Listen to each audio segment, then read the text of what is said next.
શું તમારી આસપાસ કોઈ એવી વ્યક્તિ છે જે તમને વારંવાર નાનો અનુભવ કરાવે છે, જેની સાથે વાત કર્યા પછી તમારું મન ભારે થઈ જાય છે, અથવા જે તમને જ હંમેશા ખોટો સાબિત કરવાનો પ્રયત્ન કરતો હોય? જો જવાબ હા છે તો તમે કદાચ એક ટોક્સિક પર્સન સાથે ડીલ કરી રહ્યા છો. સૌથી ખતરનાક વાત એ છે કે ટોક્સિક લોકો શરૂઆતમાં ખૂબ જ સારા, કેરિંગ અને મદદગાર દેખાય છે, પણ તેઓ ધીમે ધીમે તમારી શાંતિ, આત્મવિશ્વાસ અને ખુશી છીનવી લે છે. આજે આપણે સાયકોલોજીની મદદથી જાણીશું ટોક્સિક લોકોની ઓળખ કેવી રીતે કરવી, તેમના 7 મોટા સાઇન, અને સૌથી મહત્વનું, આવા લોકોથી પોતાને કેવી રીતે બચાવવું.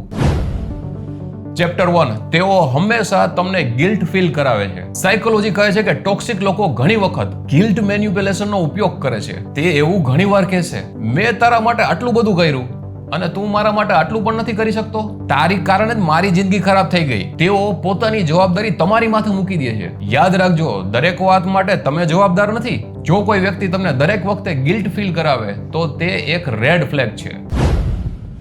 Chapter 2, gaslighting. Gaslighting એ સાયકોલોજીનો ખૂબ જાણીતો શબ્દ છે. એનો અર્થ એ છે કે સામેવાળી વ્યક્તિ તમારી સમજ પર તમને જ શંકા કરાવે. ફોર એક્ઝામ્પલ, તું આવું જ બોલ્યો હતો અને સામેવાળો કહેશે, મેં ક્યારેય આવું કહ્યું જ નથી, અથવા તું વધુ પડતું ઓવરથિંક કરે છે. ધીમે ધીમે તમને જ લાગવા લાગે છે કે કદાચ ખરેખર મારી જ ભૂલ હશે. આ એક મેન્ટલ મેન્યુપ્યુલેશન છે. ચેપ્ટર 3, તેઓ હંમેશા પોતાને વિક્ટિમ બતાવે છે. ટોક્સિક લોકો ક્યારેય પોતાની ભૂલ સ્વીકારતા નથી.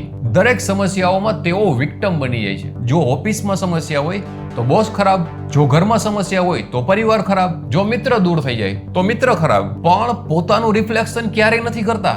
સાયકોલોજી અનુસાર જે લોકો સતત વિક્ટિમ કાર્ડ રમે છે, તેમની સાથે હેલ્ધી રિલેશનશિપ બનાવવી બહુ મુશ્કેલ પડે છે. ચેપ્ટર 4, તમારી સફળતાથી ખુશ ક્યારેય નથી થતા. સાચા લોકો તમારી સફળતા ઉજવે છે, સેલિબ્રેટ કરે છે, પણ ટોક્સિક લોકો તમારી અચીવમેન્ટને નાની બતાવવાનો પ્રયત્ન કરે છે. તમે પ્રમોશન મેળવો તો કહે એમાં મોટી વાત શું છે. જો તમે બિઝનેસ કરો તો કહેશે આ કેટલા દિવસ ચાલશે. તેઓ તમને ક્યારેય મોટિવેટ નથી કરતા. તેઓ હંમેશા તમને ડીમોટિવેટ જ કરે છે, કારણ કે તેમને ડર હોય છે કે તમે આગળ વધી જશો. ચેપ્ટર 5, તેઓ તમારી બાઉન્ડરીઝને ક્યારેય રિસ્પેક્ટ નથી કરતા. હેલ્ધી લોકો તમારી ના ને સમજતા હોય છે, પણ ટોક્સિક લોકો ના સાંભળવા તૈયાર જ નથી. લાઈક તમે કહો હું આજે બિઝી છું, તો પણ તે તમને વારંવાર ફોન કરશે. તમે કહો કે મને આ વાત પસંદ નથી, તો પણ તે વ્યક્તિ એ જ વાત કરશે. સાયકોલોજી કહે છે કે જે વ્યક્તિ તમારી બાઉન્ડરીઝને રિસ્પેક્ટ નથી કરતો, એ જ વ્યક્તિ તમારી પીસનો પણ રિસ્પેક્ટ નથી કરતો.